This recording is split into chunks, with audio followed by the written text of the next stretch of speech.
In this video, we are going to do a functions and limit review. Basically, we just want to refresh your memory and skill from past learning. This is part 2 of 3 in this review. This section will consist of 25 true and false questions. So here we go. The directions for each one of the 25 are fairly straightforward. Is it true or is it false? But just writing T or F is not enough. If it's true, we should explain why. I will typically do that verbally, not always written down. But if it's false, explain why it's false, or you can give an example that shows why that disproves the statement. Okay, so let's start with here. True or false?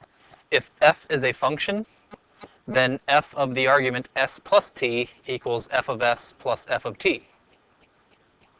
This is false.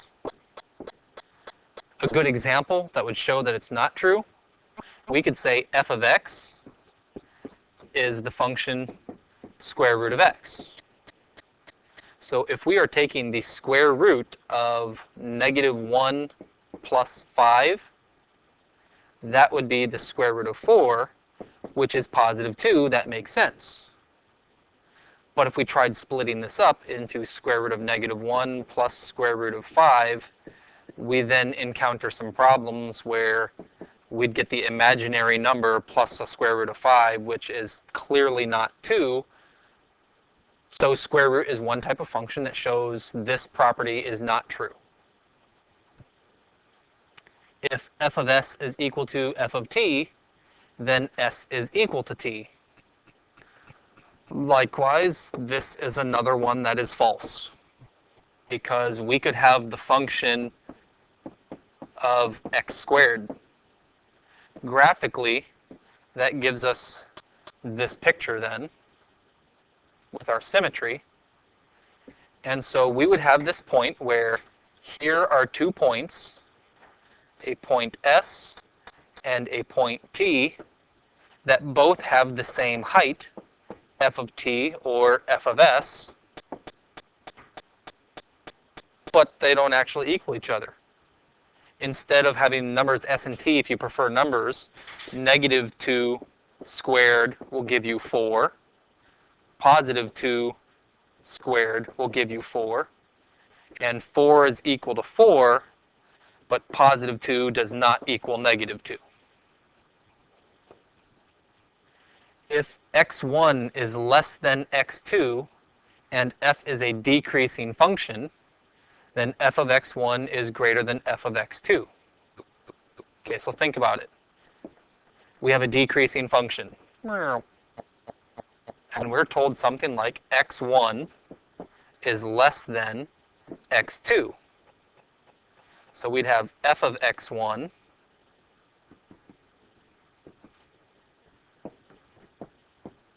and we'd have f of x2. Is f of x1 greater than f of x2? Yes. This is true basically because this is exactly what the definition of a decreasing function is. I mean, it's verbatim. This is what decreasing means. A vertical line intersects the graph of a function at most once.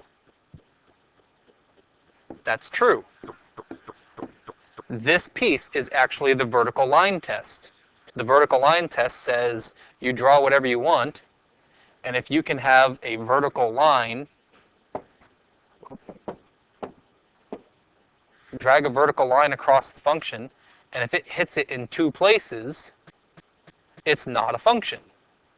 So it has to be at most once to pass the vertical line test. That one is true. If x is any real number, then the square root of x squared equals x. This is false, because I could take -2 quantity squared and square root it. That would be the square root of 4, and the square root of +4, well, the square root symbol means positive root, that's 2, and so we wind up with -2 for our x value here, but positive 2 for that x value. Since they are not the same, this is false. So the limit as x approaches 1 of the quantity x squared plus 6x minus 7 over x squared plus 5x minus 6 is equal to the quotient of limits. Is this true? No, this is false. We do have a limit property that's somewhat similar to this. We have a limit property that says if you're taking the limit of a quotient, it will split up into the limit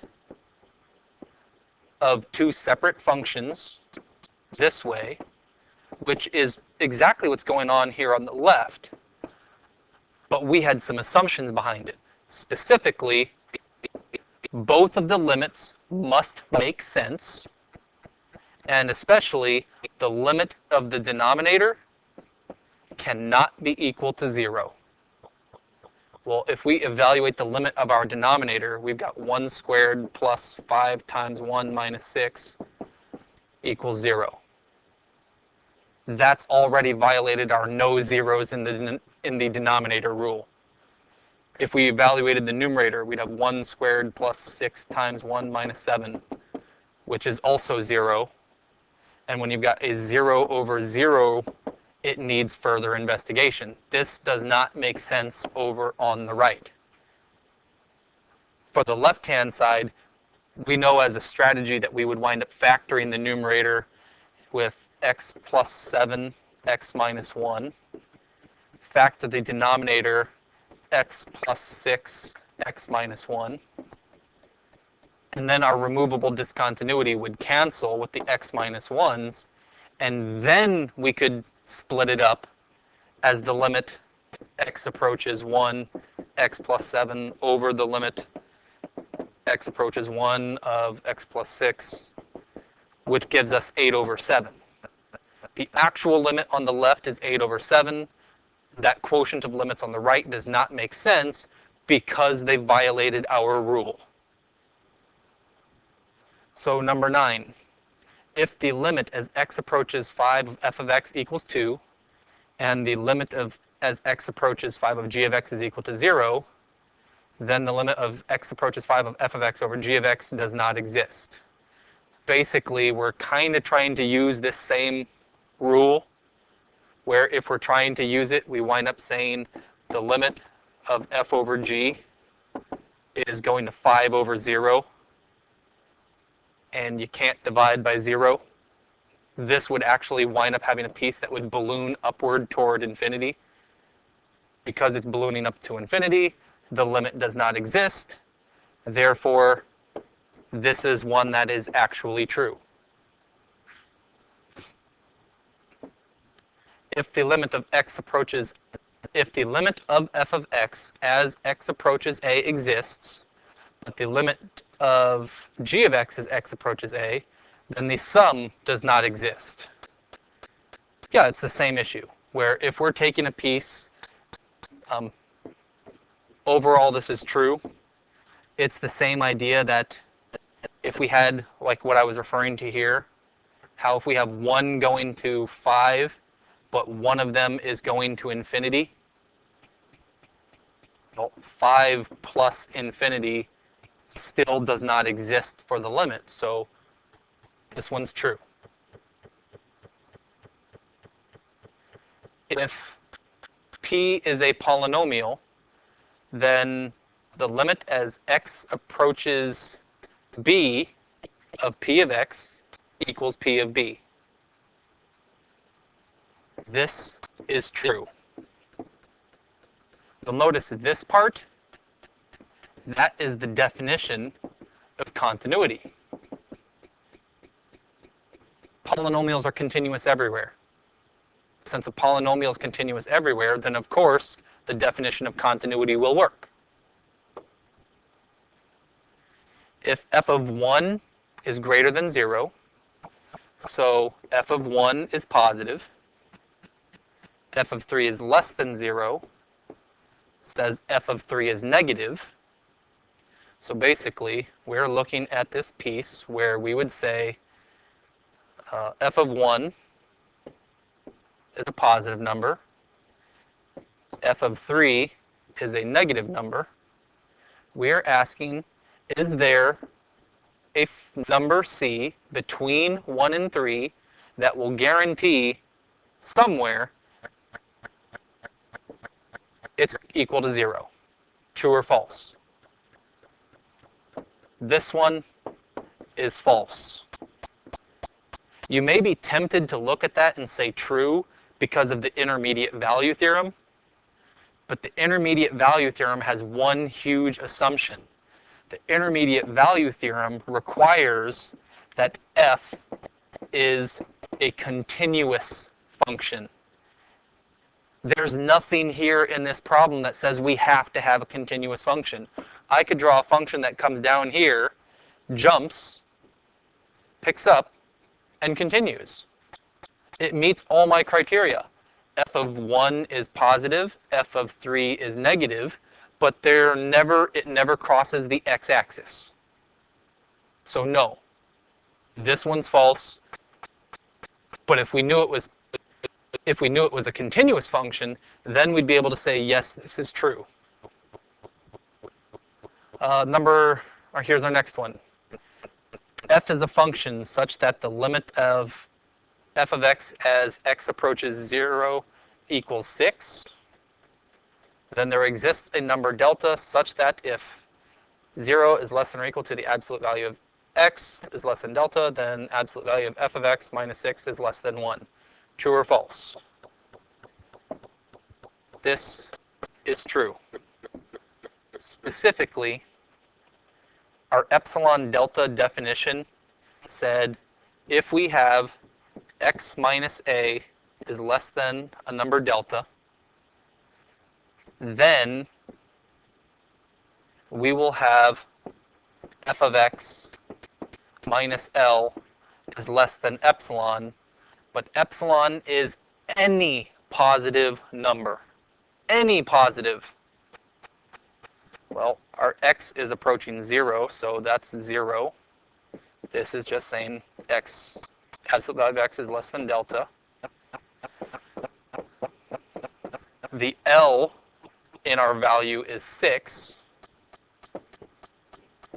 And this has to be true for every single positive number epsilon. Well, if it's true for all positive numbers epsilon, it's definitely true for the specific positive number 1. If f is continuous at a point A, so is absolute value of f. Okay, that's telling us something like, here's my function f. You notice how it's continuous at this point of A. Well, if we draw the absolute value of this function,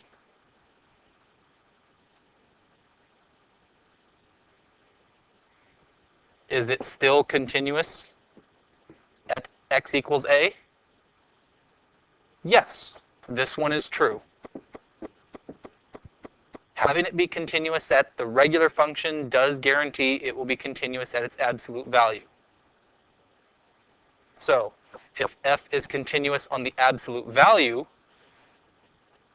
so is, and I'm looking at this one next, so is f. This one is false, because I could have an absolute value function that looks like this, and it is continuous right here at my number A. But the original function could be here, like this. The one in the blue could be my original function. But when I change this from being negative up to being positive, it could then reconnect them and make my absolute value continuous, but not the original function. This picture with my blue is being f, and the red is absolute value of f, we can see it's continuous in the red, but it's not continuous in the blue for this function value. So we'll just say there. That's it. We've finished up our true-false values. Keep in mind, true-false values designed just to refresh your memory and your skills.